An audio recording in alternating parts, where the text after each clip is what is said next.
Welcome everyone. Thank you for joining us today's expert webinar. My name is Aaron Samuel from Spring People. Spring People is India's biggest corporate training company. As a part of our webinar series, we are very glad to have Ms. Smitha Krishnamurthy, Senior Director, HR Business Partnering, NASDAQ. Welcome, Ms. Smitha Krishnamurthy. Over to you. Hi, thank you, Aaron, Shweta, Spring People, for hosting me on your platform. I have been following your series. It has helped me in different diverse thinking and innovative ways you guys evolve and help us understand in this industry. The topic for today's session is a topic I love to talk, and this platform, you guys, Spring People, thank you for the opportunity to share my perspective on this platform. A quick introduction, I work with NASDAQ. NASDAQ is a leading provider of trading, clearing, exchange technology, listing information, and we span across 6 continents, and employees sit out of over 50 locations. We have a lovely office in Bangalore. If you're going by St. Mark's Road, Bangalore, look to your left. As you cross Bishop Cotton's Girls' School, you'll see us. In Bangalore, we are an IT development center. My role in NASDAQ is to manage HR strategy, business partnering across Asia Pacific region. And as all HR business partners do, we have centers of expertise, and we spend a lot of significant amount of time in L&D as well. Before I start off, I'd like to wish you all a happy Valentine's Day. I can see 22 participants there. On this day, I'd like to thank so many people, but I'm going to start with my mentor, Kumkum Nangurum, my lovely colleagues and friends in this industry, Aarti Nair, Sharmishta, Toshan, Krupa Pinto, Venkat Sanjit, Swati, Deepthi, Bhavya, Reju, Komal, Vasha, and of course the lovely Shruti. Let me stop here, not just sounding like an Oscar Award speech. Going back to the topic, I'm just going to try and present my slides. Just give me a minute. Yep, there we are.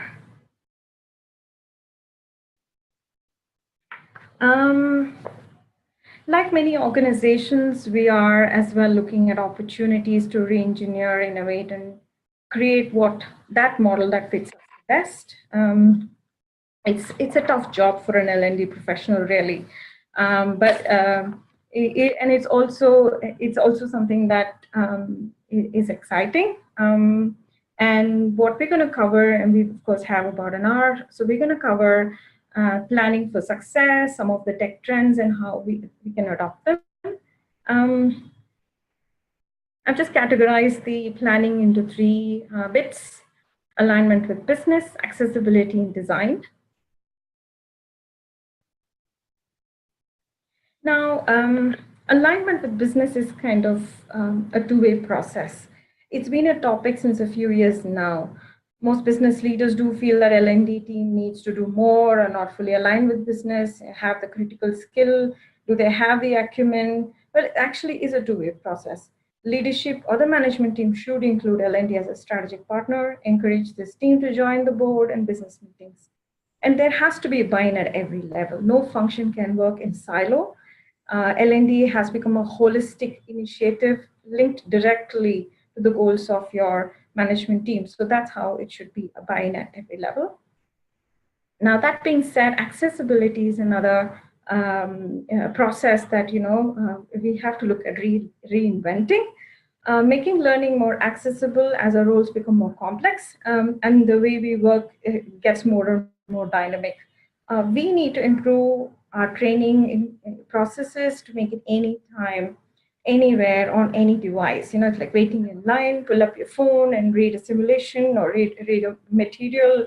Are you waiting for someone who's not yet into your meetings? Just jump on your computer, learn something. It should be an individualization of learning. Micro learning is, again, a concept in terms of how you can help people do their current job better Of course, there is macro learning where I want to learn cooking, or I want to learn to be a doctor. That's a tough one. But how can we provide brief, short modules at the time when they need it? It can be virtual, it can be classroom, it can be online. Now, that's something that I would view as accessibility. I would view as something we need to reinvent and relook at in 2019, and of course, years following as well. Design. It's very clean. One and done does not work anymore. It's not definitely an event that you can run. Smart companies usually recognize the real changes and do it when it happens. It happens as you learn on the go. These companies are designing for a longer view of change management. The goal of a refresher training is to sustain learning, increase knowledge, fight the forgetting curve. 50% of people forget what they learn in an hour after the learning. It's quite astonishing, but that's the truth. 70% of people forget what they've learned in 24 hours, 90% within a week. So, these statistics are many number. Some say 21 days as a practice, some say 7 days. And we also have an hour here. So learners need more than simple reminders. Reminders are not reinforcements. Reinforcement should be positioned as a part of your learner's overall experience. Like managers too should be involved. They should coach their teams to success. Review your training and provide your leaders with tools they need to support with their teams as a post-learning experience. And that's what we should focus as a refresh.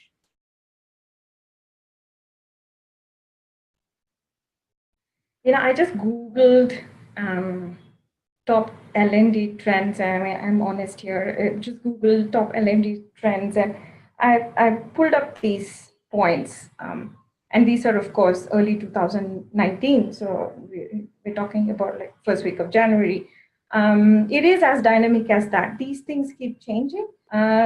These things keep realigning, reinventing. People call it different names. But it is interesting that more or less it boils down to 5 top topics. We're talking about accessibility, we're talking about technology, we're talking about rebranding, we're talking about what can we build in-house, we're talking about are we ready.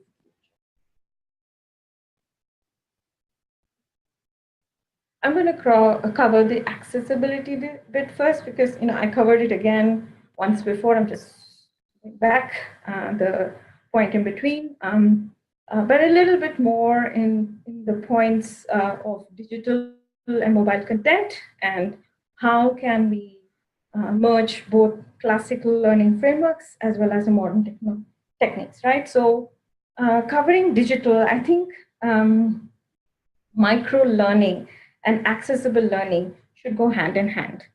The process of repackaging training for agility also sets you up for quicker, more efficient systems. When a role changes, when your role as, whatever role change that you would internally mobilize, your trainers won't have to update an entire course content because, a team's role has changed, or, keeping the change is so frequent that it's something that trainers won't be able to update. So it's essentially something that can be broken into smaller pieces. They will find the segment that needs to be updated instead of recreating the entire piece. Your L&D teams, sorry, I'm hearing some. Okay, I'm going to move on. Your L&D teams will need to be quicker. They should be able to tweak courses, go into more granular content. If learners are struggling with a concept, they might just go and say, okay, I'm going to do the session again. Or they may just go and say, can you repackage it for me? So it has to be something that's been thought through, proactive, keeping in mind the ease of application, ease of consumability, the relevance, on the go, use anytime type of mobile and digital technology. Now we're talking about classic learning frameworks and of course our new age learning systems. Business environment in which organizations operate today is very different than a few decades ago. Learning is no longer viewed in the context of an isolated one-time event. Learning is now viewed as a continuous process throughout the employee's life cycle without a definitive expiry date. As a function, we need to continue to move from an event-focused mindset towards system thinking, where we create the system and the environment for a continuous on-the-job type of learning. We must, at time to time, it's always good to challenge ourselves and look at our ecosystems and the experiences that we can control. Almost all organizations go through a cycle of re-looking at the framework of learning. How can we have more sign-ups for classroom sessions, online level of, how do we understand level of learning experience, expectation, who should attend the session? Is there a transparency on the expected outcome? Can we do something like pick your mentor? Or, can we do something like sign up on the job training? Or can we say, hey, intern with us, whether it's within working hours or outside working hours, within your organization? Have we done enough in terms of recognition and rewards for internal trainers? Have we done enough on internships? Have we done enough on secondments? Those kind of things. Apprenticeship is a new form of learning that UK has recently adopted. I think it's a 2018 trend, and it's something that we can explore as well. I know many organizations that incentivize internal trainers, like and it's not necessarily managers. It could be someone who is an amazing UI developer, who is not someone who has run learning programs before, but you say, hey, I give you 25% of the money we would pay an external trainer, or 50% of the money we would pay an external trainer. I would incentivize such programs. If you can run, level 1, level 2, level 3, incentivize them. Carrot can be different for each individual. So we'll have to identify what that carrot is in your organization. Moving on to immersive technology. We've always been talking about gamification. We've been talking about AI, augmented reality, VR. But it is interesting. When we started 2018, it was just in the talk. But 2019, we have evolved.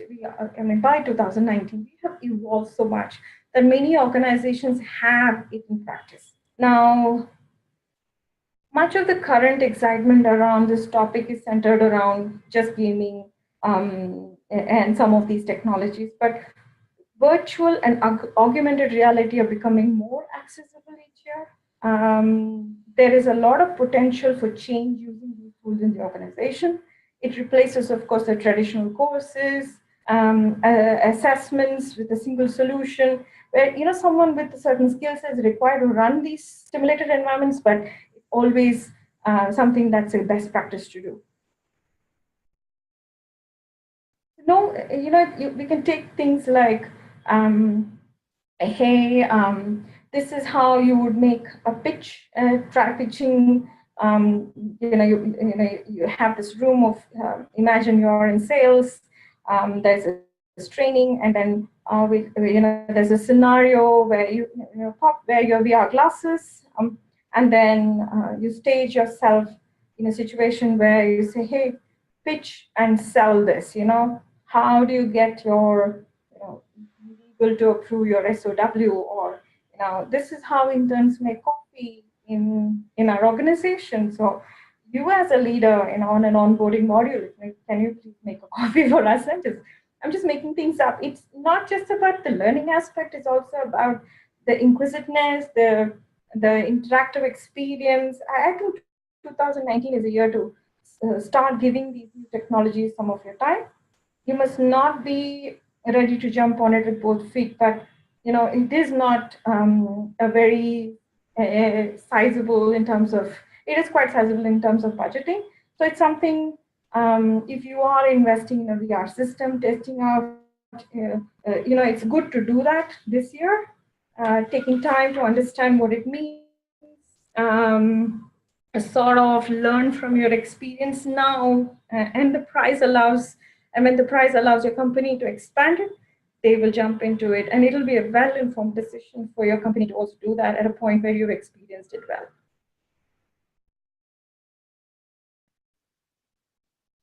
We're talking about gamification. There is a misunderstanding about gamification. Sometimes business owners will scoff off, saying, "Hey, you're turning training into video games." That's happened so many times, but understandably, they feel that they're critical and potentially some of the life-saving sort of compliance training programs should not become like a gamble of sorts. But little do they realize that gamification is just a process of building a progressive reward system into training, and it just imitates modern video games.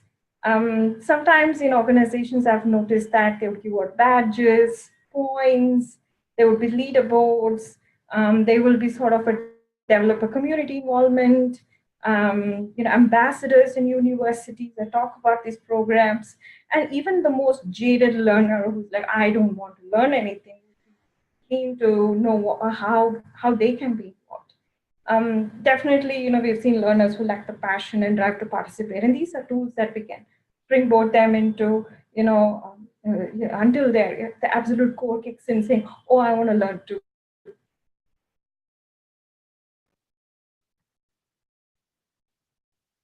Well, this is millennial. I mean, it's like you can go Google what millennials want, and the result may be sort of confusing, but sometimes you feel like you relate to it too. Some of us call ourselves borderline millennials and millennials at heart, so to say. And of course, most of you are millennials too. So as millennials workforce is increasing, I think millennials are gonna take a third of the global workforce. So it's time for business to question whether the employee perks on offer are really going to appeal to the largest working generation. So I'm sure the third of you on call are millennials. So you and the survey, I mean, almost all surveys says that millennials are more likely to stick to a company which offers learning and career development opportunities. I guess it's for all of us, but it sort of makes sense for L&D and the business to capitalize on this and rebrand L&D as an employee perk. Rebranding learning as a perk could really help attract new talent, increase staff retention rates, even have a significant impact on the learner engagement. If you really look at it, it's a win-win situation for the learner, the business, and for us in the L&D team. Simple steps is to update the employee benefits plan, do an outward promotion to attract new talent, and then just include it in one of those taglines that you can approach.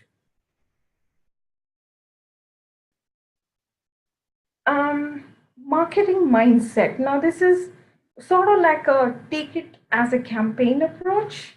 We're talking about rebranding.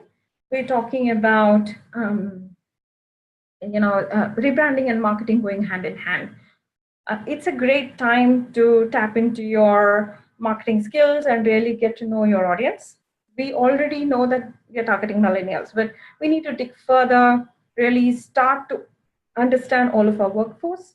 Once we've understood the mindset in your organization, the learning mindset, you can tailor your message so it's personal, it's motivating, it grabs their attention, and then it's also a fantastic perk for them.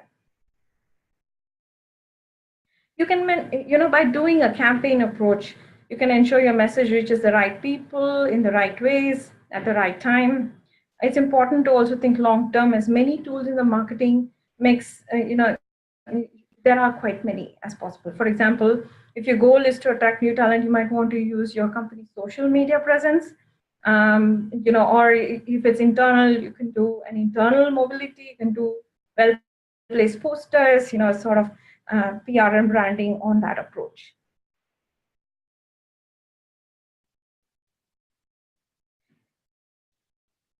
I've seen some of the social media trends in terms of what did Raj learn today or Susie learn today, or why did I choose machine learning, or sort of like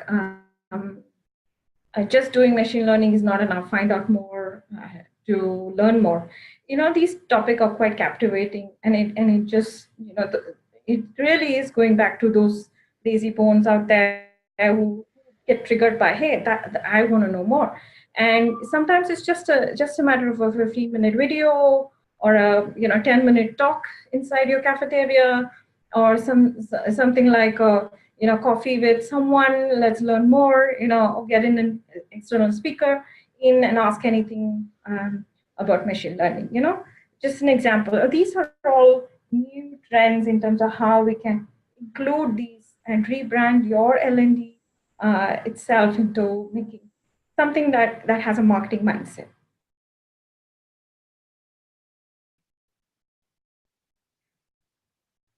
Well, when I was saying, when I was talking to someone, I think last year in November, I was talking about, in-house is definitely going to come back. And, what I was really trying to say was, we are not saying that in-house has never been there, but what we're saying is that sometimes we invest a lot of money in external workshops, seminars. It can be very informative and helpful, but usually doesn't align accurately with what an individual's learning goal or organization's goal is. So I think it's more for the training providers to move away from a standard set of learning approach. You personalize your training programs to meet the needs of learners or the organization. And for any content that's crucial to its day and age in terms of actual working of that content. But taking time to sit down with your business or your client, develop a program that meets a specific need. You speak to the participants first. You will not only help them succeed, but you will improve your reputation as a training provider or an L&D organization. And you actually open doors for more to come in and say, hey, I want that happening to my team. Or more customers coming in saying, here's my booking for 2019. I mean, that's a feel good factor. So in-house is definitely coming back. What's also happening is the concept of blending experiences. We're talking about starting with blended learning. Blended learning is traditionally marrying of e-learning and instructor-led programs. But as technology evolved, there is more options available to deliver a training program. It is definitely important to think of a multimodal approach. The balance of formal learning, social learning, experiential learning, it's countless tools are available at our disposal. I think it's time to look at what best will help us evolve our organization.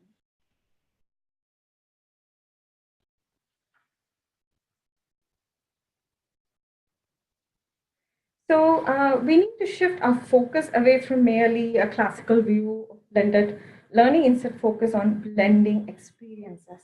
Each job will require a combination of experience to ensure success.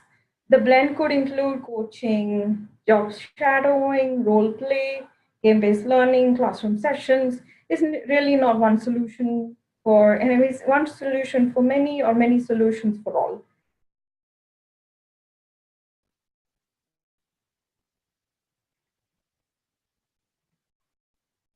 Of course, are we future ready? I mean, that's like $1 million question. How every year on year, I think this is a topic that's top trending. Are we future ready? Question really is, what is future? Is it future 6 months from now, a year from now, 5 years from now, 10 years from now? This is where you go back to your management. You go back to your C-suite. You go back to the leadership, and then you look at your organization's goals. And every organization will have a certain time frame of goal plan, the goal for the next 3 years, a goal for the next 2 years, or a goal for an immediate quarter, and a list of actions that you recreate and blend into an L&D objective. Now, going back to the point we talked in the initial slides, where the business acumen in the L&D function. I think it's key. If we need to be future ready as an organization, the organization should definitely involve the HR and the L&D perspective in the board. Now, when I'm saying board, it could be leadership meetings. It could be time where you're setting goals. It could be point where you're reviewing budgets. These are all very, very high level, but very informative sessions for L&D to sit through as a key critical stakeholder, because we need to look at how ready are we. And L&D can't work in silos. This is something that is a two-way approach for L&D to have a business critical acumen.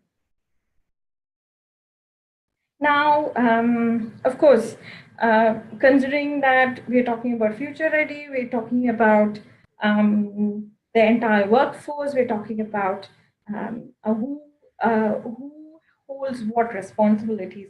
I think when we include organization goals, we're talking about all of the business leaders having an L&D type of a goal, all of the management building a culture of learning in the organization, all of the users, end users, employees speaking the language of upskilling and learning. I think that's very key. It's something that I guess in the last 3 years, most organizations have been thinking of adopting. Some have been successful, I think most have been successful, but I think the organizations that are still yet there thinking about it, this is a year to jump into it, because every other organization has evolved in terms of are we future ready, are we thinking about next, reviewing our learning platforms, our approach. If you were to hire talent, at the end of the day, you have talent leaving, talent coming in. If you have a talent that's coming in from organizations that's reached a far superior level of being future ready in terms of a learning culture, you are going to fail if you have not adapted to it already. So it's definitely something to watch out for in 2019. When we're talking about upskilling, it's very important that the training function gets the focus as well. When you're thinking about it, the training team is essentially on an island, tasked with performance support, employee development, or for the entire company. But what about the learning needs of the instructors, the designers, the program developers, the training managers, the employees inside the training function? They have their own career development opportunities to grow their skills, lead the change in their own organizations. So we need to transform inside the training function first. L&D must build investment and time into the budget to upskill the training team, and in fact lead the evolution of a change and be future ready. This investment may require L&D to look outside of its own available resource, sometimes find support, but that's a step we need to take. We must prioritize the learning needs of training professionals, prepare them for the challenges in today's business environment, and deliver for a world-class training for being future ready.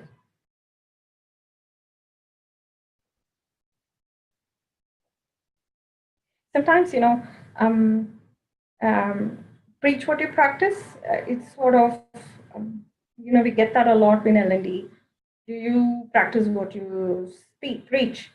It's a tough job for an L&D professional.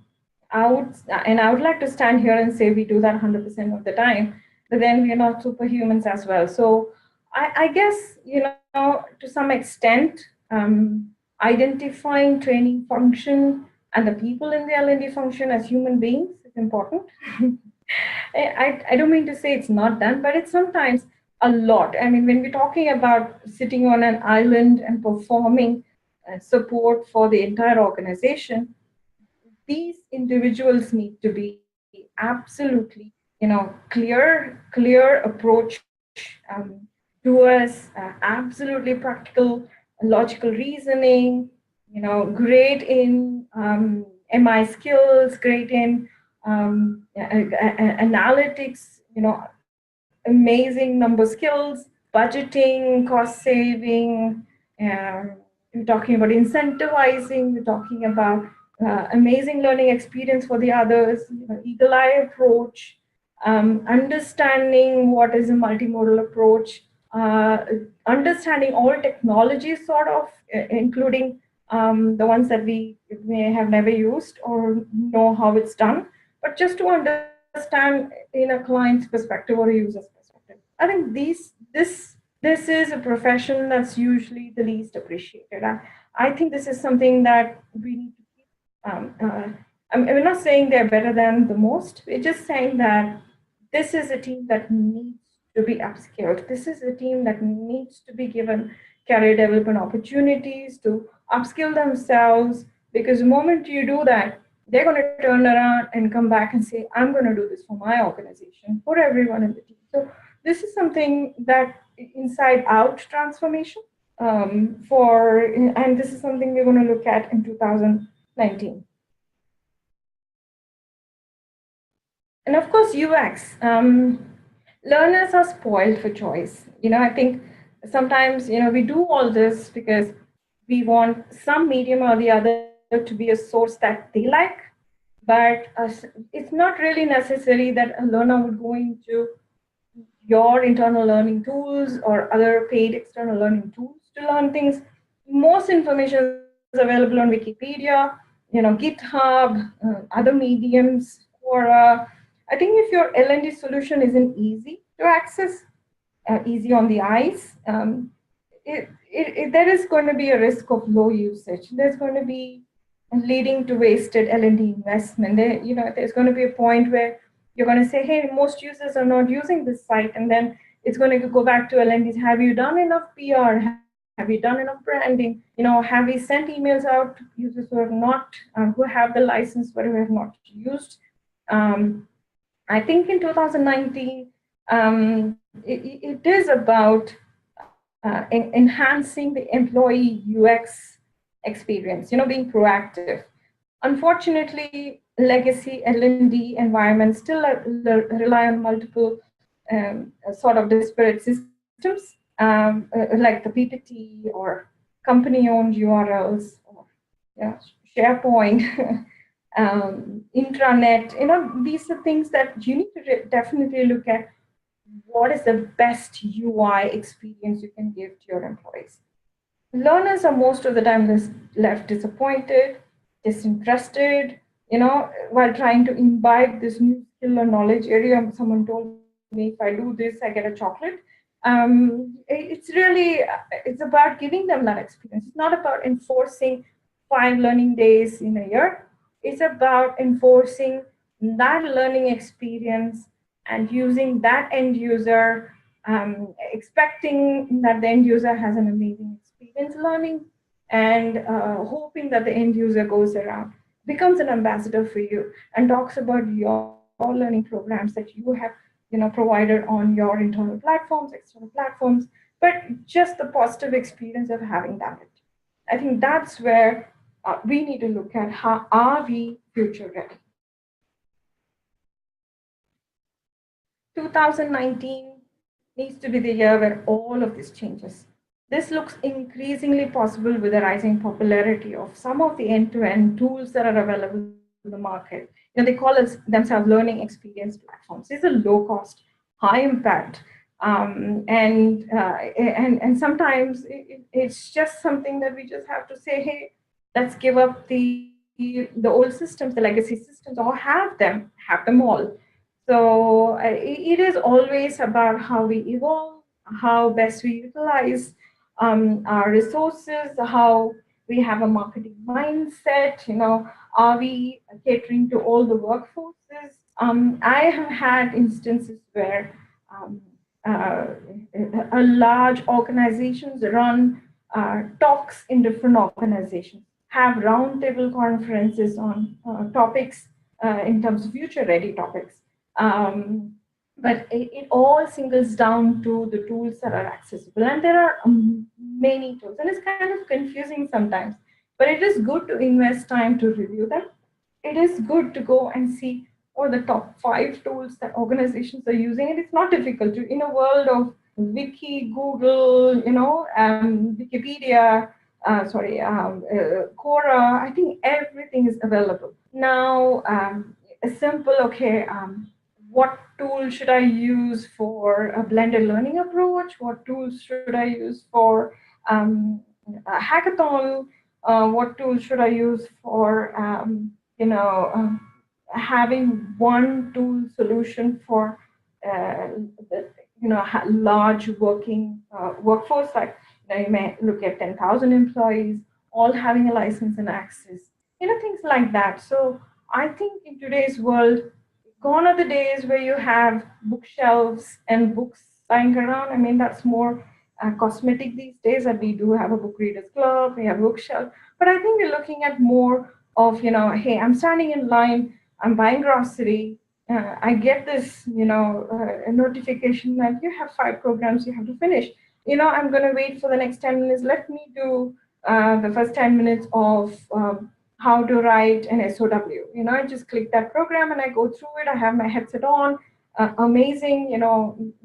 Probably you guys should look at investing branded headset in your organization. I think they're all things that feel good factor. So you have this person who's finished 10 minutes on the module, and it's easy. Hey, boss, pay your grocery, then walk out. Now, of course, a lot of you may come back saying, where's grocery in the line today? We do big basket, right? So it's just something that, you're standing in line for your kids' parent-teachers meeting. You want to, rather than going YouTube and listening to music, you may want to do, okay, let me learn about some of these agile techniques. I just log into my mobile, and organizations that I can log in from any mobile. So I'm logging into my personal mobile and I'm going through this module. That's what we mean by mobilizing our workforce, all of us across our workforce, to understand what it means to be ready, to understand, in terms of, how we approach and use all these tools that the organization provides. A summary of I would categorize these as the top 5 trends: accessibility, immersive technology, rebranding, in-house, and future ready. I think, some of the tools that we today use may not be available, like Flash. I know Adobe is, it's not going to, there's not going to be any more Flash after 2020. So if we have some, legacy tools that use Flash, I think this is the year to invest in thinking about it. This is the year to look at how can we look at blending experiences, not blending just the learning, but the experience as well. This is a year that we look at how can we mobilize our marketing mindset on social media. How can we brand ourselves? This is a year that probably look at marketing as an aspect in Lmd itself. This is the year that you need to start thinking about technology next. You need to start thinking about how can you bring in augmented reality and virtual reality. And these days, those tools are available in the market, on the go, Amazon, you can buy them.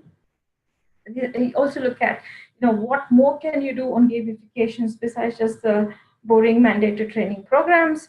How can we, use gamification in some of the complex training environments? What are the tools that will help you blend it? We're talking about adapting some classical learning, the classic learning frameworks, like, we may have someone who has 50 years of experience in web development.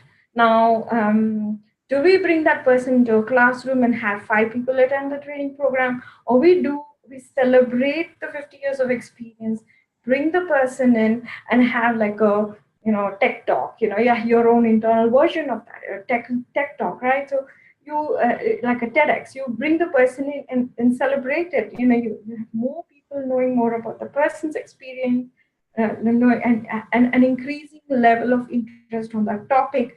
And that's a successful event. Of course, what you would invest for 5 people in the classroom, you're investing now for maybe 500 in like a town hall type of setup, but you save costs. So you use that, you optimize the cost saving into maybe nice food for everyone,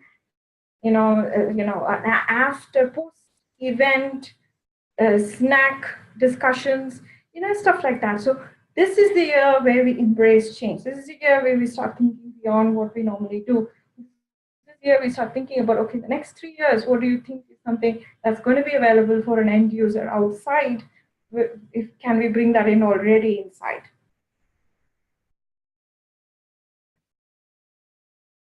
I know I just went on a rant, but we are already at the end of the session. We're at 3:40, so I can see one Q&A. Yeah, the question is on what do you mean by visiting other offices? I'm just going to go up to that slide just a minute. I had visit your other offices. So what really happens in a VR virtual reality tool is that you have the VR goggles, and then you have you can create a virtual setup of a different office, or you can create a clip of a different office in your virtual setup. So what you can essentially do is do a pre-recorded virtual setup.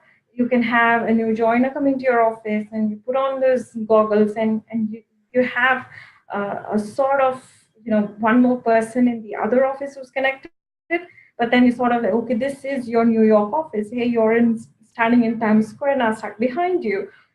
That sort of a VR experience. So essentially, you don't have to take a visa and go to a New York office to sit there and participate in a meeting or a training program. You can just go into your Bangalore office, sit down, put on your VR glasses, and join that meeting. That's what I mean by visit your other office. And it's a feel real concept. It's not, I mean, for those who have tried, you go outside and you have these VR try it yourself glasses sort of set up in one corner of a maybe like a trade fair or something of that sort, right? So they're trying to sell the VR glasses to you. So when you put them on, you have these Star Wars type of people doing these weird moves, and you're like, you're curious to know. There's a huge queue because it's free. It's good. I mean, use these technologies into your learning platform. I definitely know use cases of having used it in onboarding sessions, or even in, let's say we have a new tool, introducing a new business solution. These are all things that are easy to achieve using VR as a technology.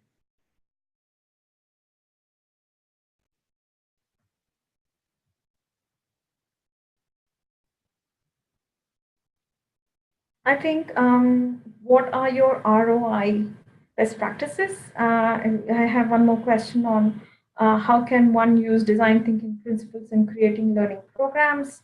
And there's one more on my thoughts, any thoughts on micro learning and bite-sized learning and learning solutions for the same. I think these are all well used. I mean, talking about micro learning, bite-sized learning solutions, they are all, I mean, there is no right and wrong about it. This is about how, what works best. I think it's amazing that if you have bite-sized learning, I wouldn't want to spend 1 hour in it, of course you guys are spending 1 hour with me, but I would want to spend 1 hour with on a topic that's, something like, personality grooming. And topic sounds interesting, but how much can one person talk for an hour? So unless it's a blended approach, otherwise, a bite-sized learning, or micro learning, or different tools like, okay, here's a 10-point tip on your internal social media,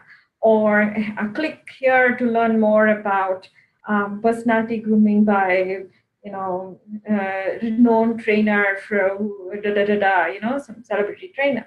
or click here to run a survey. This is a survey on understanding, a poll, sort of understanding what it means for you when we say personality development. So, Purva's question, I think it's about it is a very good tool, but it's about how effectively we can use that across all learner types. A return on investment best practice, I think the most is an internal facilitator. I think that the amount of experience, exposure, learning, in terms of having to go back and clarify, and having the expert right there with you in your organization. I think that's the best ROI for me. If I were to learn about DevOps techniques, right? So I would love to have an external trainer talk about DevOps as a theory and maybe some bit of practice. But the tools we use is very customary to each organization. So I think that's when we sit through the training program, if there is a practical aspect of it, that's the best learning. But when you are sitting with someone who's using that tool in your organization, the platform that you understand, the products you understand, that learning is by far the best experience any end user can get. So that's, to me, the best ROI.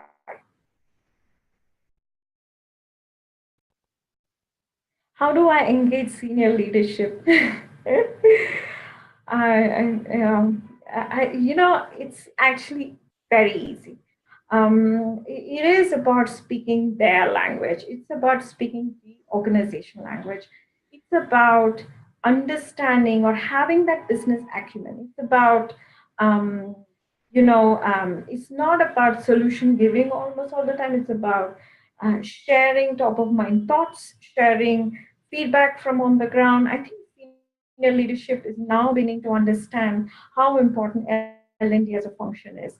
And if they have not already understood, I think any information from the market, a best practice, send them to a forum where we're talking about L&D trends.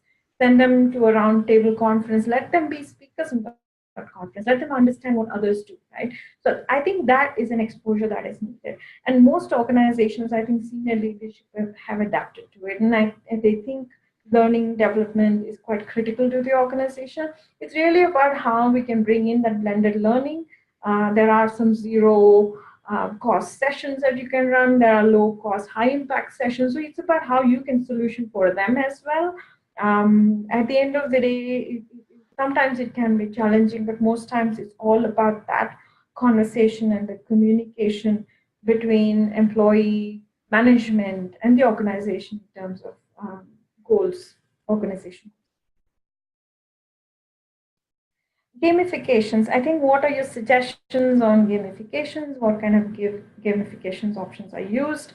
There are quite many. I think gamification is something that identifies well with millennials.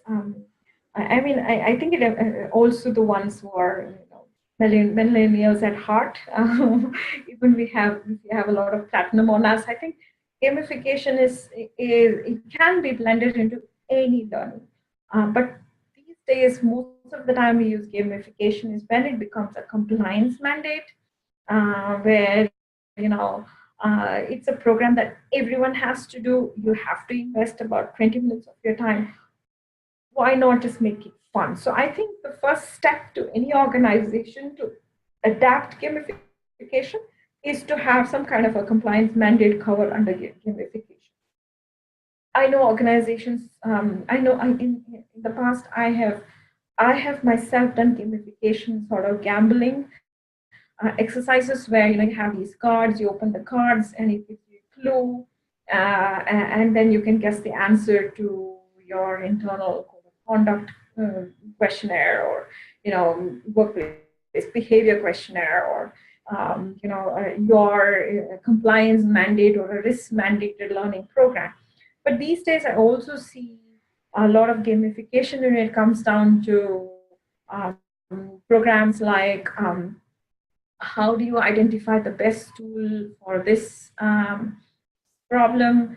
How do you, or even gamification to some extent in terms of coding the coding problems gives, in terms of, is the answer right, wrong, and hey, if you're right, you move to the next room where, there's another challenge given to you and stuff like that. So I think it's best done if you were to look at mundane programs.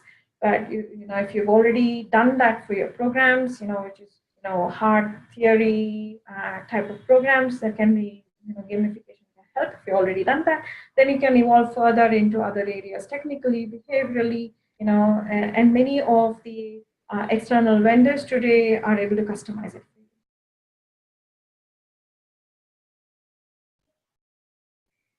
Can you recommend free course tools that an L&D professional can use to enrich learner experience? I think there are many. There are many open source tools on the internet. There are, it's about how effectively that'll help you. It's also about what you as an L&D professional are looking at as an objective using this tool. Are you using this tool for identifying competencies and skill sets in your organization? Are you using this tool as free learning modules type of tool, or are you using this tool for analyzing return on investment? I think it's what you as an L&D professional want to do. But if you're just looking at free video-based learning programs, I think there's so much on the internet. These days, you have tools that will allow you to download HD videos from YouTube. So it's about really understanding what type of a video do you want. I know that, I have downloaded an entire series of 7 Habits of Highly Effective People from YouTube, absolutely zero cost, right? So it's really about what and what kind of materials. And now you should know and verify the content before you obviously share that as a solution.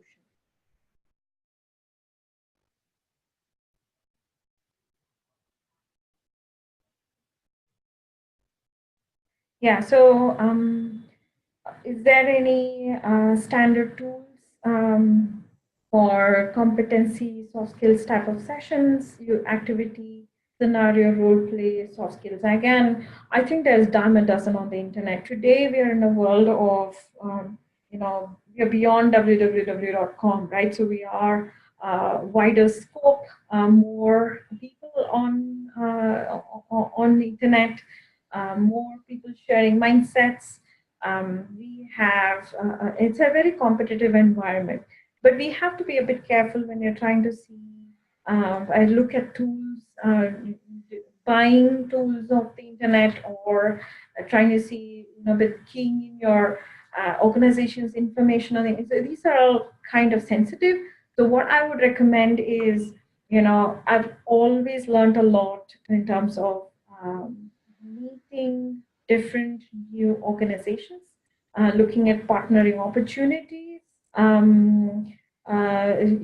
If there is anything that you definitely want to look at from the past, there are a lot of webinar series on the internet. You can go back into, I know Spring People have their own webinar series, but I'm just saying it's something that you definitely need to review carefully before you explore. But the best way to understand tools that you can use in your organization is actually exploring different tools that are available in the market by inviting those training organizations or learning organizations into your organization and having that discussion with them to understand what's best as a solution that they can give. And these organizations come with the experience of having had those conversations with many other corporates before. So all they need to know is more about you to give you the best solution that they can provide for you. And you don't necessarily need to sign up with them. It's more an understanding point of view. I think if your organization has e-learning coverage of 80%, you've done it. You've reached there. I don't think so.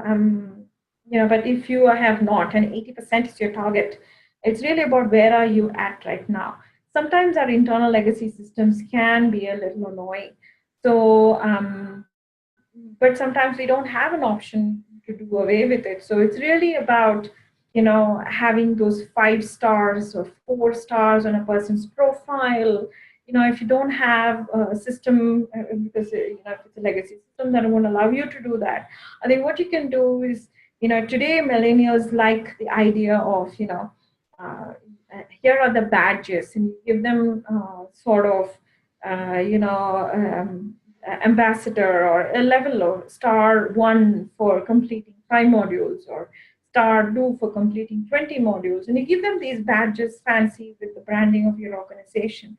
They can put those badges in their handbag, they can put those badges on their ID card tags, sort of different levels of engagement. I know many organizations have a different access card where it's like a gold casing, for the absolute ultimate learner in the organization. And things like that will get you the 80%. It will take a bit of time. It really depends on where you are at right now. But to reach 80%, if that's the target, I think you have to think outside of just emails and the learning experience that they already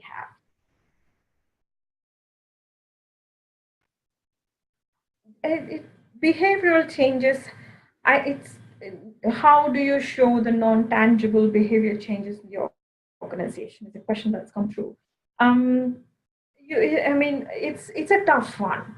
How do we know that there is a change? I think it's today's learning programs, it shouldn't be like a one event learning program. It should be level 1, level 2, level 3 of a series. Level 1, you complete the certification. Your manager reviews you for the next 1 month and gives the learning and development team the feedback in terms of progress on the objectives of the level 1 program. And then the person successfully completed the level 1 program and goes to level 2. That is, and similarly, level 2 completes that and assessed in the manager. So it is really key to get the manager involved, the leadership involved, the management involved. And they speak for you. You don't have to go on saying, here is the change level, change non-tangible or tangible, right? So here's what you show. You show them a chart of how many people have progressed from level 1 to level 2 to level 3. And just an example, you can rename it, rebrand it, however you want to put you internally. But the managers in the room should speak for you when you're presenting. You should say, yes, I agree, this is a great approach, and I see that change in my team member.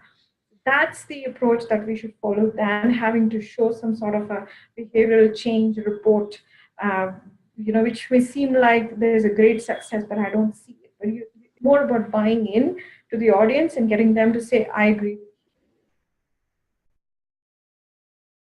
Gamification can be useful in any sector.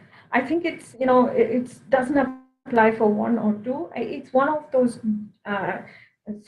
we've been talking of it as a new trend since the last, I think, 5 years, but it's evolved beyond just a flash-based module, right? So I think it's evolved beyond that, and I think it's become an integral part of any end-to-end tool that you can purchase from outside of the market.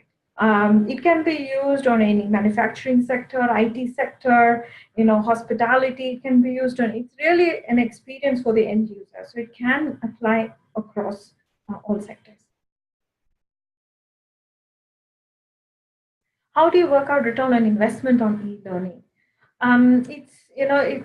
It's really sometimes it's a tough one, but it's always about, hey, an example of, let's say I want to run a business etiquette training program. Now, if I were to run a business etiquette training program from an external trainer, it's a 2-day program. Let's say someone who's new in the market as a trainer facilitator would charge you about, I'm just shooting a number out there, let's say 30,000 rupees a day. For a 2-day training program, it comes to about 60,000 rupees per day. But your classroom session can size up to a maximum of 20 people. So what you do is you do a 60,000 divided by 20 people is equal to cost per participant, and you sell that module internally as seats for people to join these sessions. But let's say you bring in an e-learning module, and you say there's a business etiquette module online, and you can have, that one module can cater to 5,000 employees, right? So you're essentially saying the cost of that one module, along with the entire license of access to that module, you're translating that 60,000 divided by 20 potentially as 60,000 divided by 5,000, right? So that is a clear indicator in terms of cost saving. So that can be one of your ROIs. The other ROI can actually be the usage of the learning platform itself. Now, if you've had 20 learning programs across the year in 2018, and you've had 800 people who attended the learning program across these 20 programs, you're talking about 5,000 employees accessing your e-learning module to attend the same 20 programs. So that can also be another ROI. So it's really different ways of interpreting it, but are we saying learning is the next one of the important things to look out for? It's not new, it's been there for a while, but it's also one of those future-ready tech tools that you need to look at. So definitely a good point is to start with, conservative learning versus e-learning as an ROI. Peer-to-peer learning is one of the best. I think nothing substantiates that. There is no substitute to it. Many a times we recommend this as job shadowing, with an internship, with a secondment. It's always good. So when we usually recommend that for university programs, in terms of not really university running programs, but when we have graduates joining new graduates program or student worker programs where, we say this is the age where they learn best, actually knowing how to do things. So we make them sit job shadowing, internships, or apprenticeships, those kind of things where they actually sit together and understand more of the learning. Some organizations have done more in this area where they run programs of knowledge sharing. So come sit with us and understand what finance does. So open that up for everyone, and there'll be about 50 people wanting to know what finance does. So they can sit through the session and understand this is what we do. There's payroll, da da da da da da. So it's an informative session. So it's peer-to-peer learning as well. So these are absolutely effective tools.